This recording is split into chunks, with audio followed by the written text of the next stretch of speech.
Mass നിയമം വെച്ച് വേണം ചെയ്യാൻ. ഇവിടെ bracket of division, multiplication, addition, subtraction. ഇവിടെ ഡിവിഷൻ ഒന്നിച്ച് ചെയ്യണം. അതായത് ഇവിടെ ഒരു 1/2 ഉണ്ട്. ഇത് രണ്ടും കൂടെ എന്തോ കിട്ടും?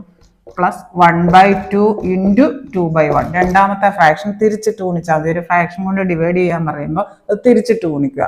അതായത് 2 കട്ടാകുമ്പോൾ പിന്നെ നമുക്ക് 1/2 പ്ലസ് 1.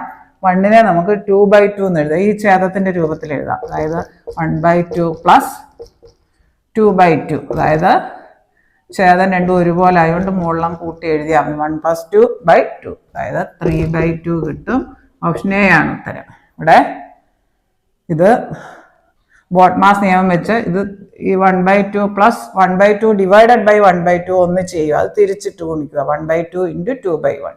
അതിപ്പോൾ 1/2 പ്ലസ് 1 എന്ന് വരും. 1ന് വരെ നമുക്ക് 2/2 എന്ന് എഴുതാം. 1 + 2/2. ഛേദം ഒരുപോലെ ആയതുകൊണ്ട് ഹൃദയം കൂട്ടി എഴുതാം. 3/2 ഓപ്ഷൻ എ ആണ് ഉത്തരം. ഇനി 4/5 ഡിവൈഡഡ് ബൈ 1/2 ഡിവൈഡഡ് ബൈ 6/5.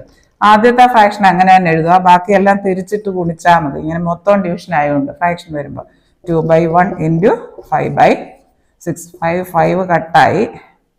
2 3 4/3. 4/3 നമുക്ക് ഹരിച്ച് നോക്കാം. 3 1 ശിഷ്ടം 1 പോയിന്റ് ഇട്ട് കൊടുത്തു. 3 3 9. പിന്നെ അങ്ങനെ 1.333 1.33 വരും. ഓപ്ഷൻ ഡി ആണ് ഉത്തരം.